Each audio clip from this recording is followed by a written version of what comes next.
Assalamualaikum warahmatullahi wabarakatuh. Salam guru penggerak, tergerak, bergerak, dan menggerakkan. Perkenalkan, saya Arif Rahman, asal sekolah SMK Negeri 1 Tanjung Raya, calon guru penggerak Angkatan 9, Kabupaten Agam, Provinsi Sumatera Barat.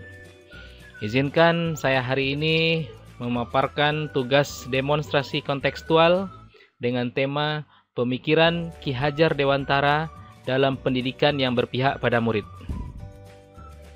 Menurut Ki Hajar Dewantara, pendidikan adalah tempat persemaian benih-benih kebudayaan dalam masyarakat. Ki Hajar Dewantara memiliki keyakinan bahwa untuk menciptakan manusia Indonesia yang beradab, maka pendidikan menjadi salah satu kunci utama mencapainya.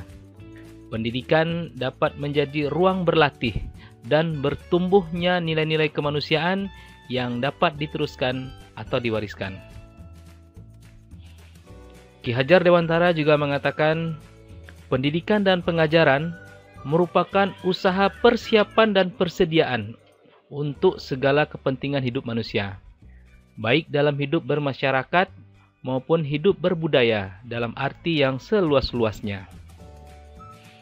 Tujuan pendidikan menurut Ki Hajar Dewantara adalah menuntun segala kodrat yang ada pada anak-anak, agar mereka dapat mencapai keselamatan dan kebahagiaan yang setinggi-tingginya, baik sebagai manusia maupun sebagai anggota masyarakat. Pendidikan itu hanya dapat menuntun tumbuh atau hidupnya kekuatan kodrat yang ada pada anak-anak, agar dapat memperbaiki lakunya, bukan dasarnya, dan tumbuhnya kekuatan kodrat anak.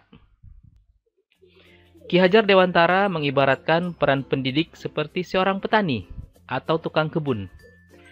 Anak-anak seperti biji tumbuhan yang disemai dan ditanam di lahan yang telah disediakan. Dalam proses menuntun, anak diberi kebebasan, namun pendidik sebagai pamong dalam memberi tuntunan dan arahan agar anak tidak kehilangan arah dan membahayakan dirinya. Seorang pamong dapat memberikan tuntunan agar anak dapat menemukan kemerdekaannya dalam belajar. Ada 3 pokok dasar pemikiran Ki Hajar Dewantara dalam pendidikan. Yang pertama, pembelajaran yang berorientasi pada murid.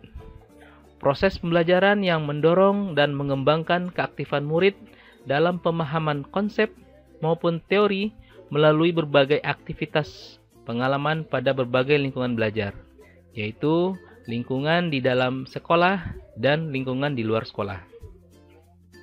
Yang kedua, pendidik menuntun kodrat anak. Kodrat alam bahwa setiap anak sudah membawa sifat atau karakternya masing-masing.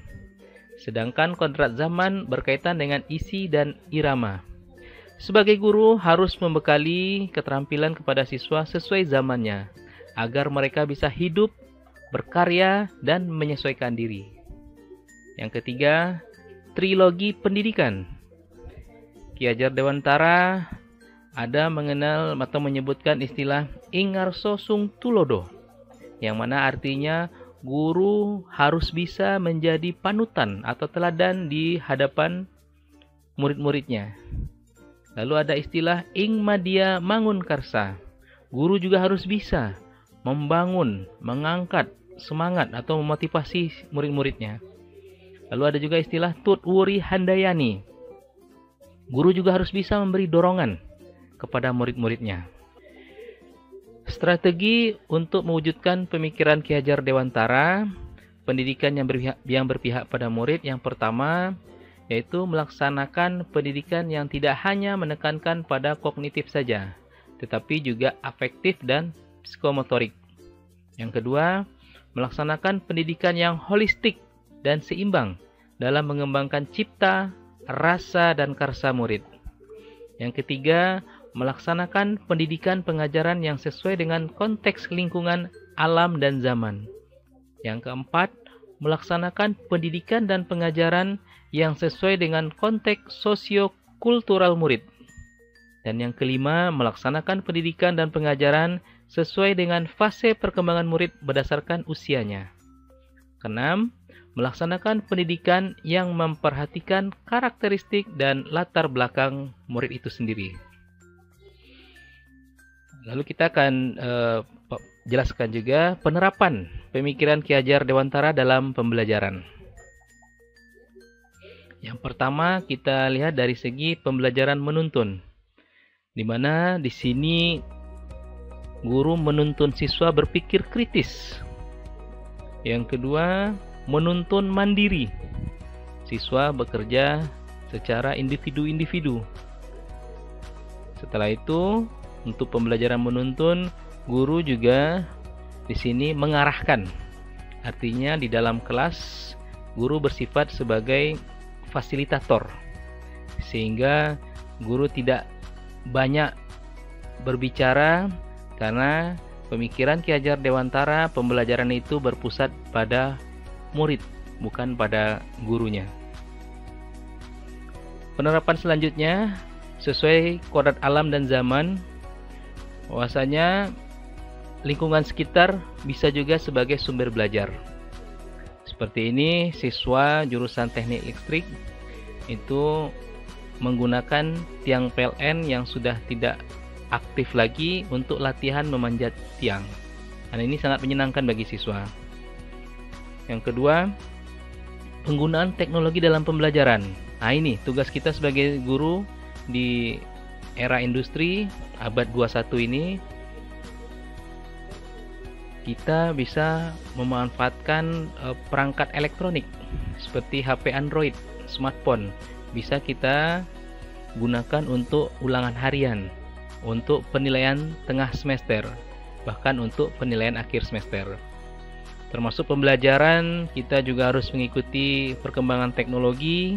Pembelajaran sudah berbasis komputer atau PC, sehingga Bapak Ibu diharapkan bisa menggunakan aplikasi-aplikasi terbaru untuk mengajarkan kepada siswa dan siswinya, sehingga apa yang diajarkan di sekolah sangat menyambung, atau nanti istilahnya link and match, terserap dengan kebutuhan di industri, karena ini khusus siswa SMK.